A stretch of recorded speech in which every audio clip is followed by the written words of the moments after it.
하나님의 말씀 사도행전 1장 1절에서 8절까지 같이 교독하겠습니다.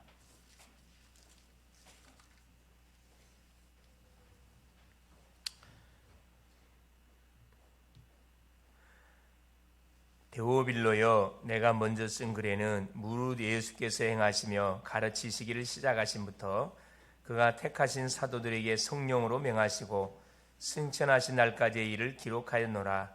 그가 고난받으신 후에 또한 그들에게 확실한 많은 증거로 친히 살아계심을 나타내사 40일 동안 그들에게 보이시며 하나님 나라의 일을 말씀하시니라. 사도와 함께 모이사 그들에게 분부하여 이르시되 예루살렘을 떠나지 말고 내게서 들은 바 아버지께서 약속하신 것을 기다리라. 요한은 물로 세례를 베풀었으나 너희는 몇 날이 못되어 성령으로 세례를 받으리라 하셨느니라. 그들이 모였을 때 예수께 여쭈어 이르되 주께서 이스라엘 나라를 회복하심이 이때니까 하니 이르시되 때와 시기는 아버지께서 자기의 권한에 두셨으니 너희가 알 바 아니요 오직 성령이 너희에게 임하시면 너희가 권능을 받고 예루살렘과 온 유대와 사마리아와 땅끝까지 이르러 내 증인이 되리라 하시니라. 아멘. 주는 살아계신 할렐루야.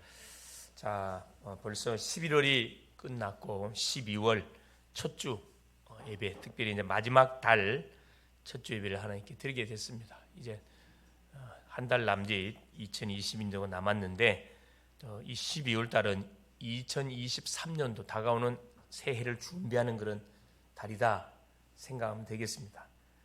그래서 오늘 제목이 뭐냐? 부활하신 그리스도의 마지막 메시지, 즉 승천 메시지라 이 말입니다.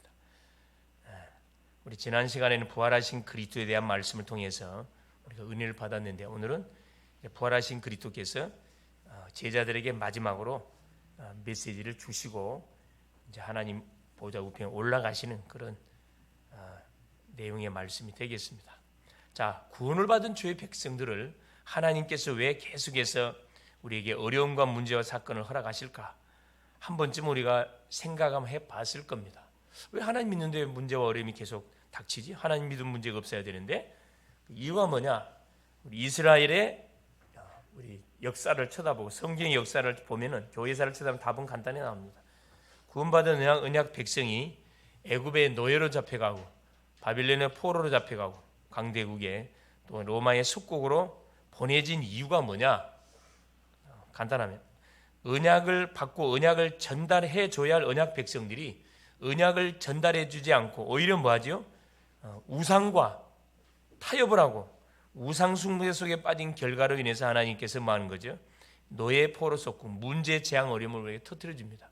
우리가 언약 백성이 언약의 흐름을 놓치지 않고 타면요, 문제나 어려움을 당할 이유가 없어요.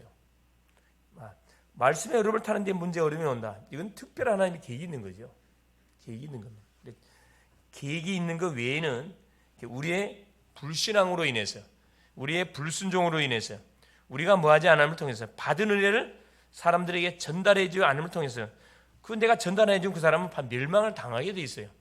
우리가 만나는 가족들, 친구들, 지인들 모든 심령은 내가 만난 부활하신 그리스도 이걸 전달 안 해주면은 그 사람들은 죽임을 당한다니까, 멸망을 당한다니까. 누구 책임이에요? 당연히 믿는 자 책임이지. 뻔뻔하니 그래 전도 못하는 그 말하면 안 되겠죠. 생사의 갈림길에 있는데 한마디만 해주면 살 건데 그 말을 안 해줘. 뭐 때문에? 체면 때문에. 뭐 때문에? 자존심 때문에. 뭐 때문에? 안다는 이유 때문에. 알면 더 말해줘야 되겠죠. 그래서 하나님께서는 그 이스라엘 백성들을 계속 400년 동안 애굽의 노예, 70년 동안 바벨론 포로, 또 로마의 속국, 처참한 그런 사건 문제들 허락해 줬습니다. 지금도 예외가 아니에요. 언약의 백성이 첫째는 언약을 누려야 돼. 하나님 언약 속에 감춰있는 복음의 비밀을 풍성히 누려야 되고, 누리다 보면 이게 흘러나가게 돼 있어요. 우리가 자, 이 컵에다 물을 붓는데 내 먹을 만큼만 딱 부으면은요, 그렇죠, 남에게 줄 수가 없어요. 그러나 이것을 계속 이게 물이 콸콸콸 넘치도록 만일에 물이 쏟아지면은 내가 먹고도 충분히 수많은 사람들에게 나눠줄 수가 있거든. 나눠주지 못하는 것은 넘치지 않아서 그래. 넘치지 못했다는 것은 뭐에 대한 답이 안 났다? 복음에 대한 답이 안 났다는 거겠죠. 예.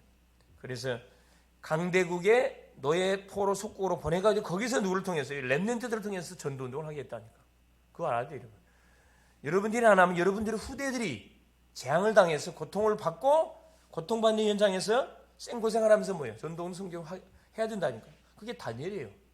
다니엘이 바빌론으로 포로로 끌려가가지고 아무 잘못 없이 자기 조상들이 언약을 전달하지 않은 이유 하나 때문에 포로로 잡혀가가지고 거기서 뭐 또 영적 전쟁하잖아요. 우리가 언약의 대열 속에 들어오는 이상 언약 밖으로 나갈 수가 없어요. 계속 주신 언약을 확인하고 점검하고 편집, 설계, 디자인해서 전달해 줘야 되는 거거든. 그래서 하나님은 회복시킵니다. 다시 거기서 다시 되돌아오게 만들잖아요. 포로에서 노예에서 해방받게 하고 포로에서 되돌아오게 만들고 속국 가운데서도 계속 복음동하게 만들었습니다. 그래서 렘넌트란 누구를 말하느냐? 크게 두 가지 뜻이 있죠. 그루터기다 영어로 남은 자요. 둘째는 버려진 자다. 하나님 편에서는 남은 자가 맞아요. 그러나 세상 기준에서는 버려진 자예요. 버려진 자입니다. 왜? 예수 믿으면 잘 돼야 되는데 계속 그때 초대교회 당시는 핍박시대에 도망다녔다니까. 재산 다 뺏겼어요. 그러니까 세상 사람들이 봤을 때 완전 망한 자요. 버려진 자라. 근데 하나님께서는 이들을 통해서 하나님께 속고 계속 속하네 남은 자. 그 남은 자는 뭐냐? 남는 자, 남을 자, 남길 자. 그 역할을 감당해야 됩니다. 특별히 또 흩어진 자요, 나그네로 렘넌트는 후대를 지칭해 준다. 이렇게 정리해 볼 수가 있겠습니다. 흩어져 있어요. 눈에 안 보여. 누구에게 붙이느냐? 찾는 자에게 붙여. 나그네의 특징이 뭐죠? 자기 집이 없어. 계속 이동을 해야 돼. 뭘 향하여? 저 천성을 향해서. 우리 입장에서는 세계 복음화를 위해서 한 걸음 한 걸음 계속 나가야 돼. 이게 나그네예요. 한 군데 안주하면 안 돼. 그러니까 편하고 좋네. 그게 망하는 길이에요. 어떻게 우리가 미래를 준비해 가면 되겠냐? 자, 우리가 그래서 집중이 필요해. 제한된 집중. 우리가 학생은 공부를 하고 책을 읽고 성경을 읽는데 읽는 것으로 끝내면 이걸 편집할 수 있어야 돼요. 편집이란 말은 알죠? 뭔 말인지. 강의를 듣고 책을 읽고 뭐 할 수 느낀 점을 쓰고 서평을 달 수 있어야 된다니까. 편집을 나 같으면 이렇게 썼겠다. 이 정도 나가야 된다니까. 이게 훈련이 되어지면은 여러분 누구를 만나도 어디를 가도 당당하게 뭐 할 수 있습니까? 여러분 포럼이 가능해요. 포럼이. 대화가 가능해요. 이게 생각이 건강한 사람이죠. 자기 생각을 말로 표현할 수 있는 사람은 생각이 건강한 사람이에요. 자기 생각을 말로 표현을 못하는 사람은 생각이 건강하지 못한 사람이에요. 이게 계속 이 훈련이 필요하다니까. 이 교회 사전은 얼마나 감사할 일이에요. 제한된 집중. 시간을 정해놓고 40일, 10일, 20일 시간을 정해놓고 내가 뭐 하는 거죠? 그런 책도 읽고 스케일자가 성경도 읽고 공부도 하고 뭐 언어 공부도 하고 제한된 집중입니다. 스스로 안 되기 때문에 시간을 정해가지고 집중해 보는 거죠. 되는구나 깨닫게 된다니까. 그런 선택적 집중 뭐죠? 주제를 정해가지고 이번엔 내가 이 부분 놓고 뭐 해야 돼? 지금 6차 40일 집중 새벽 기도가 진행되고 있는데 마찬가지예요. 그냥 하면 안 되고 제목을 가지고 해야 된다니까. 할 때마다 주제를 정해가지고 진로를 놓고 이번엔 한번 기도해봐야 40일 집중해봐야 되겠다. 내가 이번엔 뭘 놓고 전도를 놓고 한번 해봐야 되겠다. 기도를 놓고 한번 해봐야 되겠다. 예배를 놓고 한번 해봐야 되겠다. 주제를 정해가지고 나만의 뭐요? 집중을 하는 거지. 주님과 나와의 그 관계 속에서 24시 아침 힘없고 낮 누리고 밤 치유 정리하는 그런 기도 시간. 그래서 이것이 뭐가 되도록 25 오순절 날이 이밀이면 그때 이날에 이건 하나님의 시간표입니다. 24는 우리 시간이지만 우리가 주어지는 시간이지만 25는 우리 시간이 아니에요. 이게 24를 누르면은 25의 응답을 하나님 주겠다 약속해 놨거든. 그러면 이 작품 영원이라는 것은 작품을 말해요. 제자를 말합니다. 그러면서 원네스 집중 결국 디자인 현장을 보고 뭐 하는 겁니까? 분석을 하고 기도하면서 전도하는 거죠. 그래서 우리 미래 준비는 다른 게 아니고 결국은 계속 편집, 설계, 편집은 말씀을 말하고 설계는 기도를 말하고 디자인은 전도를 말합니다. 그래서 뭘 만들어야 돼? 작품을 만들어내. 나와 같은 그리스도의 제자를 만들어내야 된다 이 말이에요. 첫 번째입니다. 자, 부활의 그리스도를 누가? 이 제자들이 만났어요. 마태복음 28장 16절 20절에 부활하신 주님이 약속대로 죽었다가 3일 만에 살아나겠다, 날 것이다 계속 이야기했는데 제자들이 믿지 않고 다 도망갔다 그랬죠. 근데 도망간 그 현장에 주님이 찾아와가지고 뭐합니까? 갈릴리에서 제자들을 만납니다. 28장 16절 20절에 뭐라 그래요? 모든 족속으로 제자 삼으라. 세상 끝날까지 너희와 항상 함께 해주겠다. 부활하신 주님이 제자들에게 나타나셔가지고 주신 메시지예요. 마가복음 10장 15절 20절 만민에게 복음을 증거해라. 듣는 사람은 구원 받을 것, 듣지 않으면 정죄받을 것이다. 핑계를 못 대게 만들어 놓으라 이 말이에요. 뱀을 짚고 무슨 독을 마실 때 해를 받지 않고 병든 자에게 손 얹어 날 것이다. 모든 사람이 병들었다는 거지. 영적 병, 마음의 병, 정신의 병, 육신의 질병으로 말정한 사람이 거의 찾아보기 힘들 만큼 다 병들었어요. 그러니까 뭐 해라? 치유해 주라는 거라. 뭘로? 복음으로. 사도행전 1장 1절 8절에 땅끝까지 뭐 증인되라. 그래서 하나님 약속은 성령이 너희에게 임하시면 성령 충만 권능이 임할 것이고 땅까지 증인될 것이다. 요한복음 21장 15절 18절 어린 양 먹이라, 후대 살리라. 이게 부활하신 주님이 제자들을 만나가지고 주셨던 그 메시지예요. 확인시켜 준 겁니다. 새로운 메시지가 아니고 이미 3년 동안 훈련 받으면서 다 받았던 메시지라니까. 그걸 싹 새롭게 주님이 요약해서 딱 이들에게 뭐 해준 편집, 설계, 디자인해가 딱 준 거라니까. 그러면 또 제자들은 그 말씀을 또 편집, 설계, 디자인 상황에 현장에 맞게 편집, 디자인 해야 된다니까. 이제 말씀을 편집이라는 것은 요약을 해서 나에게 주신 언약의 메시지를 잡는 것을 편집이라 이야기해요. 책을 읽고 설교는 뭐예요? 그대로 그냥 책 읽고 은혜 받아 그게 아니고 내 같으면 이렇게 썼겠다. 이걸 내가 생각해 보는 거예요. 내가 저자가 돼 보는 거죠. 성경 말씀 읽고 나서 하나님 말씀 듣고 나서 깨달음이 오죠. 재해석이 너무 중요하다니까. 재해석할 수 있는 뭐가 이 실력이 있어야 돼. 그건 진짜 실력 있는 사람이에요. 그럼 문화를 계획해 갈 수가 있습니다. 재해석할 수 없으면 안 돼. 사람을 만나서 대화하고 나서 그 사람을 뭐 할 수 있어야 돼. 딱 진단할 수 있어야 돼. 그걸 해보라는 거예요. 그렇죠. 두 번째입니다. 지상 최대의 사건. 이 사건이 무슨 사건입니까? 이게 바로 약간 몇 가지 사건이 지상 최대의 사건이에요. 그렇죠. 갈보리산 사건. 이 갈보리산 사건은 무슨 사건입니까? 십자가 사건이에요. 첫째는 예수 탄생 사건. 이것도 지상 최대의 사건입니다. 하나님이 사람 몸을 온 거예요. 둘째 갈보리산 사건. 왜 왔습니까? 죽으려고 왔어요. 요한복음 19장 30절 인간이 저질렀던 죄악의 문제, 사단의 문제, 하나님 떠난 문제를 하나님이 해결하기 위해서 사람의 몸을 입고 뛰어드셔서 약속대로 십자가에 피 흘려 죽으심으로 십자가에 죽었어요. 우리 과거 문제를 싹 끝냈습니다. 이 갈보리산 언약입니다. 절대 잊지 마세요. 과거 끝났어요. 과거에 잡혀있지 말라니까. 과거로 돌아가지 말라고. 둘째, 감람산 언약입니다. 이건 무슨 언약? 이건 부활 사건이에요. 주님이 약속대로 부활하셨습니다. 부활하셔서 누구요? 믿는 모든 심령들에게 뭘 주고 계시는 거예요? 메시지를 주고 계시고 그 부활하신 주님이 우리 속에 뭘로? 성령을 임하셨거든요. 이 감람산 사건이 감람산 언약이라니까. 그리스도, 하나님의 나라, 성령 충만 이 세 가지 언약 놓치면 안 돼요. 이걸 잡고 이들이 어디 속에 들어갔습니까? 마가다락방에 들어갔어요. 이곳에 뭐가 터진 거죠? 그렇죠. 주님이 약속하셨던 성령 세례. 요엘이 예언했던 그 예언이 성취됐다니까. 그냥 이루어진 게 아니고 구약의 예언의 메시지가 그대로 성취됐어요. 이게 마가다락방 언약입니다. 우리 힘으로는 뭐 할 수 없다. 그렇죠. 우리 개인의 문제, 가정을 해결할 수 없어요. 과거 문제, 현재 문제, 미래 문제 우리가 해결 못 한다니까. 주님이 이 문제 해결하시려고 성령을 보냈어요. 성령 충만 받으면은 땅끝 권능 임하고 땅까지 증인된다 이 말입니다. 이 사건 잊어버리면 안 돼요. 자, 세 번째입니다. 언약의 성취입니다. 결국 부활하신 주님이 제자들에게 주셨던 약속의 말씀처럼 언약이 어떻게 됐죠? 성취가 됐습니다. 사도행전 2장 1절에 오순절 날이 이미 이름에 5시간표가 우리에게 주어졌어요. 시간표가 반드시 온다니까. 우리가 기도하고 있으면 말씀 잡고 기도하고 있으면은 말씀이 성취된 시간표가 와요. 사도행전 2장 1절이죠. 오순절날이 이미 이름에, 오순절날이 이미 이름에. 이건 하나님의 시간표라, 우리 시간표는 아니라니까.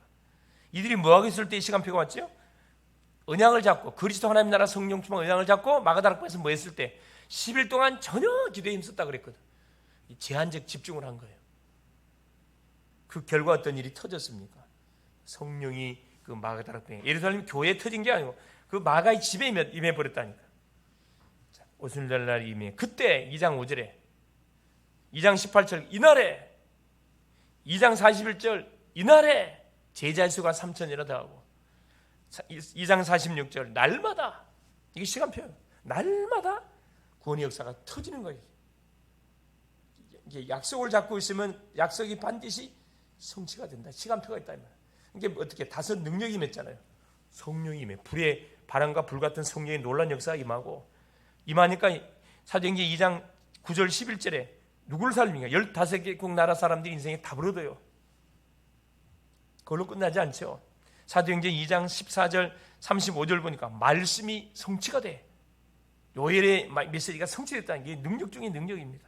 말씀이 성취된 게 능력이거든. 그럼 3,000 제자가 일어나요. 엄청난 생명 운동의 역사가 일어나고, 어떤 일이 보니까 날마다, 그렇지, 구원의 역사가 일어났다가 날마다 성령의 역사가 있다 이 말이에요. 세 번째, 5가지 문이 열려버렸어. 무슨 문이 열렸습니까? 자, 첫째 보니까 능력의 문이 열렸죠. 능력의 문. 둘째는 뭐가? 세계 문이 열렸어요. 2장 9절 11절 15개국 나라의 디아스포라 산업인들, 이들이 뭐가? 전도문, 선교문이 됐다니까. 능력의 문이 열렸어요. 선교문이 열렸어요. 자, 2장 41절 제자 문 열렸어요. 3,000 제자 문 열리니까 어떻게? 3,000 군데 뭐가 열려? 다락방 문이 열려버렸다니까. 이게 놀라운 일이에요. 그걸로 끝나지 않습니다. 경제문 열렸어요. 43절 45절 예루살렘 교회를 도와줄 만큼 초대교회 경제문 열렸습니다. 마지막 5번째, 어떤 문이 열렸습니까? 날마다 구원의 문이 열렸어요. 날마다. 그래서 이들이 이 내용을 잡고 어디 집중 속에 들어갔다니까. 이 언약 성취의 맛을 보고 또 주신 응답을 가지고 또 집중 속에 40일, 10일 날마다, 일주일 날마다. 내가 할 수 있는 나만의 집중의 시간을 정해서 주제를 정해가지고 뭐 해보는 거예요? 이건 기도해보라니까. 12월 한 달 동안 해보세요. 이번 주 한번 해보라니까. 일주일 딱 뭐 잡아가지고 집중의 시간을 잡아가지고 다음 주까지 하나님께서 주제를 정하세요. 이번 주에 내가 이름을 불러놓고 그냥 기도해가지고 정말로 하나님이 주시는 말씀이 성취되고 기도가 응답되는 맛을 봐야 되겠구나. 시간표라는 것은 뭐냐면 우리 시간표가 하나님 시간표라니까. 시간표가 올 때까지, 그때부터 이제 쉬워져요. 하나님의 능력, 전도문 열리는 거 쉬워지는, 학업의 문 열리는 거 쉬워져요. 결론이 뭐냐? 그래서 우리 렘넌트들은 뭐 할 수 있어요? 글로벌 제자교 우리 렘넌트 교사님들은 날마다 복음으로 행복을 누리고 힘을 얻을 수 있어야 됩니다. 날마다. 그래, 하나님이 나와 함께 하심을 계속 누리고, 가는 현장마다 하나님이 주시는 해보니 파워, 힘, 성령 충만이, 이걸 날마다 얻을 수 있어야 돼요. 뭘 통해서? 기도를 통해서. 이게 눈 뜨자마자 신앙 고백하고, 신앙 고백하시고 잠깐 기도하라니까. 나에게 뭘 달라고? 하나님 성령 충만 주시고 오력 주세요. 이 힘 가지고만 뭐 하겠습니다. 내가 학업도 살리고 학교도 살리고 현장도 살리겠습니다. 이거 할 때 두 번째, 시공간 초월의 응답이 우리에게 와요. 시공간 초월의 응답. 이게 결국 상구삼이라. 날마다 복음으로 행복을 누리고 힘을 얻고 있으면 시공간 초월의 역사, 기도응답이 온다 이 말입니다. 누가 날마다 동원돼? 하늘의 군대가 동원돼. 누가 떠나가? 시공간 초월의 악령의 세력도 떠나가요. 세 번째, 어떤 일이 벌어지니 237이 보여지고 되어져요. 모든 내가 하는 학업이, 내가 하는 일이, 내가 하는 모든 손대는 것이 무엇을 연결된다? 그렇죠. 237로 연결이 돼야 이게 정상적 응답이에요. 전도 선교로 연결 안 되면 그건 정상적 응답 아니에요. 성경적 응답이 아닙니다. 그렇게 응답이 되게 어느 정도 전무후무한 답으로 딱 연결되게 돼 있어요. 그러면 응답 주면 뭐 하면 됩니까? 기도 수업에 기록하면 돼. 자리에다가. 간증 문서가 분명히 될 거거든. 또 다른 뭐가 나오는 거죠? 그렇죠. 성경은 아니지만 나만의 뭐가 나와요? 간증문서가 쫙 증인문서가 나오게 된다니까. 편집, 설계, 디자인 결과로 나타나는 매일 주마다 말씀 받고 나면 편집, 설계, 디자인 해보라니까. 편집은 말씀을 요약하는 거, 설계는 뭐 하는 거, 기도 제목을 잡아보는 거, 디자인은 뭡니까? 전도 현장을 생각해 보는 겁니다. 요 세 가지 똑같은 말이에요, 사실. 그래서 사도행전 1장 8절에 우리 주님이 약속하신 것처럼 성령이 너에게 임하면 권능을 받고 예루살렘 온 유다인 사마리아 땅, 이것도 시간표, 단계적 시간표. 내가 있는 현장에서 내가 응답을 받으면 어디로 전달이 됩니까? 유대로, 지역으로, 사마리아, 어디 현장으로? 완전 237 현장으로, 어디 땅끝까지 이게 증거되게 됐다. 모든 부활하신 그리스도의 마지막 메시지, 부활하신 주님이 우리 안에 뭘로 들어와? 성령으로 내주에 계시다니까. 지금도 우리의 응답 주고 계시고, 지금도 나와 함께하고 계시고, 지금도 나를 통해서 생명운동의 역사를 부활하신 그리스도가 내 안에 성령으로 들어오셔갖고 지금 진행해 가고 계시다니까. 그래서 이번 한 주도 주신 메시지를 붙잡고 계속 여러분 뭐 할 수 있기를, 기도할 수 있기를 바랍니다. 이렇게 편집, 설계, 디자인 계속 해보라니까. 뭐가 느껴질 때까지 정말 하나님 나와 함께 하시는 거구나. 정말 하나님 군대가 동원된 게 맞구나. 정말로 하나님 한 분 때문에 행복한 게 맞구나. 느껴질 만큼. 학업하는 이유가 뭐예요? 내 이 학업을 통해서 세계를 살리는 뭘로? 그렇죠. 다 그림이 쫙 그려져요. 5대양 6대주를 내가 다 기도로 들랑들랑 공부하면서 이 학업이 5대양 6대주를 살리는 뭐가 되어질 수 있도록 하나님 문이 되게 하옵소서, 통로가 되게 하옵소서 기도하면서 승리할 수 있기를 그리스도로 축원합니다. 예수님 감사드립니다. 오늘 또 귀한 성의를 허락하신 우리 교회 학교 교사님들과 우리 렘넌트들을 또 부르사 한 주 동안 우리가 붙잡고 인도받은 말씀 주신 것을 감사합니다. 지금도 주님은 부활하셔서 성령으로 우리 속에 내주하시고 하나님이여 동행하시고 우리의 삶을 인도해 가시는데 어디를 쫓아 세계복음화를 향하여 전도 선교를 향하여 하나님 달려나갈 수 있도록 오늘 또 우리에게 또 기회를 더하신 우리 주님을 찬양하며 이번 한 주간을 통하여 주신 메시지를 붙잡고 계속 말씀을 편집하고 설계하고 디자인해서 이것이 어떻게 성취되는지 하나님 나만의 제한적 집중 시간을 정해서 집중 속에 들어감을 통하여 하나님의 응답의 맛을 보고 간증할 수밖에 없는 놀라운 하나님 또 증거를 맛보는 복된 또 한 주간 되게 하옵소서. 예수님의 이름으로 기도합니다. 아멘.